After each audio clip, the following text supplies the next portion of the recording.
Hi viewers, இது Banu ஆர்கானிக்கான Tamil channel. நான் உங்கள் பானு. இன்றைக்கி கொஞ்சம் மணத்தக்காளி கீரை, அப்புறம் நம்ம மாடித்தோட்டம் வச்சுருந்தோம் அப்படின்னா க்ரோ பேக்கில் தானாகவே பருப்பு கீரை, அப்புறம் குப்பைக்கீரை, மூக்கிரெட்டு கீரை, அப்புறம் அந்த பர்பிள் கலரில் பூக்கும் பாருங்கள் காணாவாழை, இதெல்லாம் கூட சமைக்கலாம் அப்படின்னு சொல்கிறாங்க. நான் குப்பைக்கீரை சேர்த்துப்பேன், பருப்பு கீரை, காணாவாழை இலைகளை மட்டும் பயன்படுத்திக்கோங்க. தண்டு நான் யூஸ் பண்ண மாட்டேன். இலைகளை நம்ம சமைக்கலாம், அது கொஞ்சம் கசப்பாக இருக்கும்.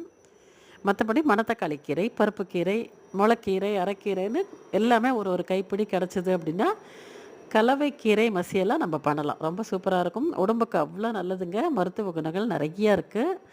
மாடித்தோட்டம் ஆரம்பித்ததே பார்த்திங்கன்னா இந்த கீரைகளை இந்த மாதிரி ஆர்கானிக்காக மருந்து நெடி இல்லாமல் சாப்பிடணும் அப்படிங்கிறதுக்காக தான். கண்டிப்பாக 1-2 க்ரோ பேக்லேயாவது இந்த சம்மரில் கீரை ட்ரை பண்ணி பாருங்கள்.